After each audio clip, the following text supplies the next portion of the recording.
Em nome do Pai, do Filho e do Espírito Santo. Amém. Bom dia. Do Evangelho segundo São Mateus. Naquele tempo, Jesus foi à região de Cesareia de Filipe e aí perguntou a seus discípulos: Quem dizem os homens ser o Filho do Homem? Eles responderam: Alguns dizem que é João Batista, outros que é Elias, outros ainda que é Jeremias ou algum dos profetas. Então Jesus lhes perguntou: E vós, quem dizeis que eu sou? Simão Pedro respondeu: Tu és o Messias, o Filho do Deus vivo.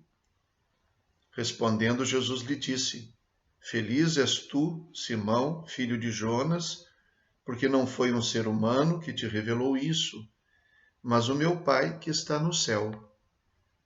Por isso eu te digo que tu és Pedro, e sobre esta pedra construirei a minha igreja, e o poder do inferno nunca poderá vencê-la.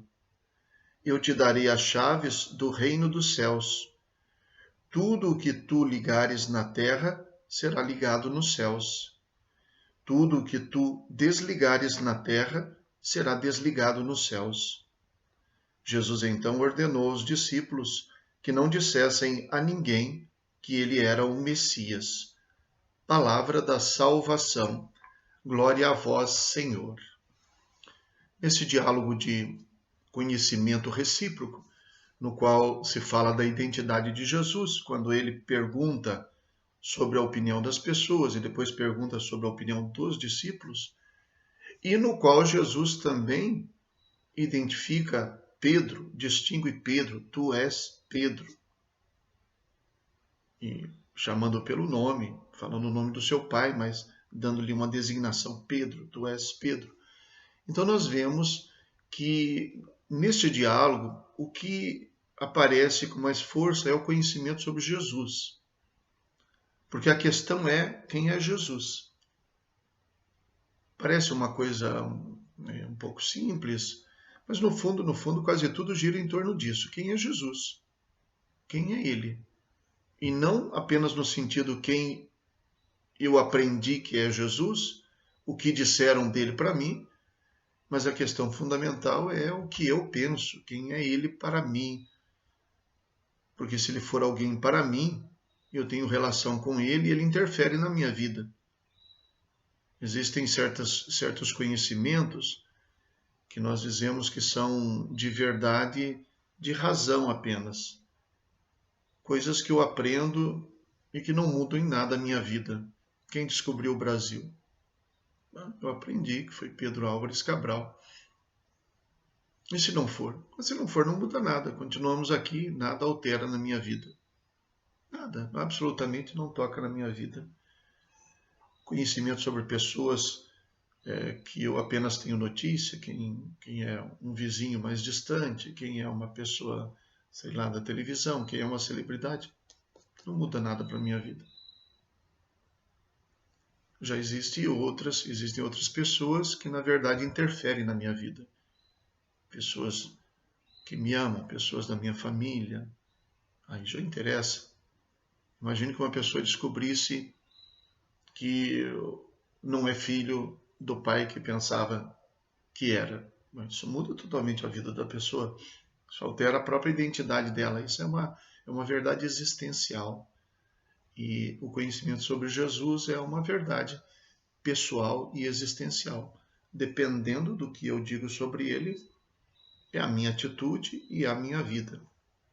Então, neste diálogo, Pedro é reconhecido por Jesus como alguém agraciado, por ter dado uma resposta correta e completa. E essa resposta, aliás, não só a resposta, a própria pergunta de Jesus, ela nos apresenta, as duas coisas nos apresentam os títulos importantes que Jesus tem, os três títulos importantes. O primeiro é dado por ele mesmo, porque no Evangelho de São Mateus, diferentemente do Evangelho de São Marcos, ele pergunta quem dizem os homens ser o Filho do Homem. Esse é um título, Filho do Homem. E quando Pedro responde, ele diz: Tu és o Messias. Messias, um segundo título. E o terceiro, o Filho de Deus vivo. Então, Filho de Deus, 3 títulos. Messias, Filho do Homem, Filho de Deus. Messias, que significa a realização da expectativa. Tu és aquele prometido, o ungido, aquele sobre quem as Escrituras falam. Mas ele mostra um conhecimento ainda mais profundo ao reconhecer em Jesus, ao mesmo tempo, Deus e homem. Por incrível que pareça, aqui as duas designações, filho do homem e filho de Deus, elas, na Sagrada Escritura, serviam para designar o contrário delas. Filho do homem, especialmente que aparece na profecia de Daniel, se não me engano, capítulo 7, no qual ele aparece na visão, e ali o filho do homem que aparece é uma figura divina. O filho do homem aponta para a divindade. E também na tradição, filho de Deus, uma designação que servia para dizer que o rei cumpre a vontade de Deus, então ele é filho de Deus, ele foi como que adotado por Deus, porque ele cumpre a vontade de Deus. Apesar disso, o que interessa é que se trata do enviado, o Messias, que é, ao mesmo tempo, Deus e homem. Um conhecimento profundo, completo sobre Jesus.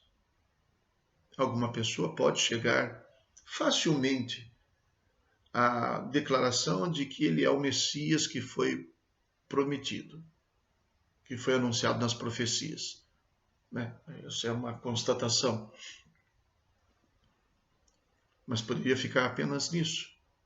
O seu reconhecimento de homem, sua humanidade, tem tanta gente que olha só para a beleza da humanidade de Jesus. Que pessoa amiga, que pessoa aberta, que pessoa compreensiva, amorosa. A humanidade de Jesus, que de fato nos encanta também. Mas é preciso chegar à profundidade de dizer, ele não é só o Messias. Ele não é só um ser humano extraordinário, ele é o Filho de Deus.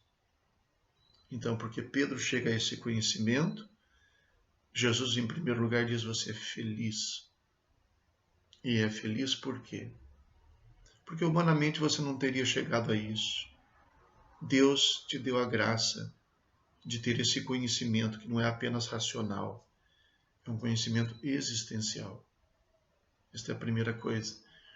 Em segundo lugar, depois, então, por causa da resposta, Jesus dá missão e autoridade para Pedro. Te darei a chave. Você vai abrir e você vai fechar. A autoridade que só pode ser dada para quem verdadeiramente sabe qual é o tesouro que tem em jogo. Somente quem sabe quanto custa aquilo que está guardando é capaz de guardar como deve. E Pedro mostra que ele entende muito bem, por graça de Deus, do que é que ele está tratando. E é isso que leva Jesus a dizer, você vai guardar isso para mim. Vou entregar isso aqui para você cuidar. Não é autoridade por autoridade, para dizer que é seu, para dizer que você manda, não. Porque você sabe o que é, que você sabe quem eu sou, você é capaz de guardar este conhecimento, que por um momento Jesus proíbe de ser transmitido. É um segredo.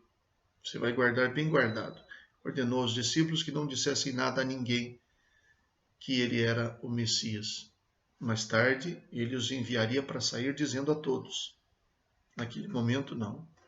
Então, esta relação de conhecimento íntimo entre nós e Jesus nos confia a missão de sermos aqueles que vão guardar cuidadosamente o segredo no sentido de ser um tesouro, de ser uma coisa valiosa que nós descobrimos, para que possamos guardar para, no momento certo, sabermos abrir, oferecer aos outros. Rezemos. Ó Deus, que unis os corações dos vossos fiéis num só desejo, dai ao vosso povo amar o que ordenais e esperar o que prometeis, para que, na instabilidade deste mundo, fixemos os nossos corações onde se encontram as verdadeiras alegrias. Por nosso Senhor Jesus Cristo, vosso Filho, na unidade do Espírito Santo. Amém. O Senhor esteja convosco, Ele está no meio de nós. Abençoe-vos o Deus Todo-Poderoso, Pai, Filho e Espírito Santo. Amém. Bom dia a todos, fiquem com Deus.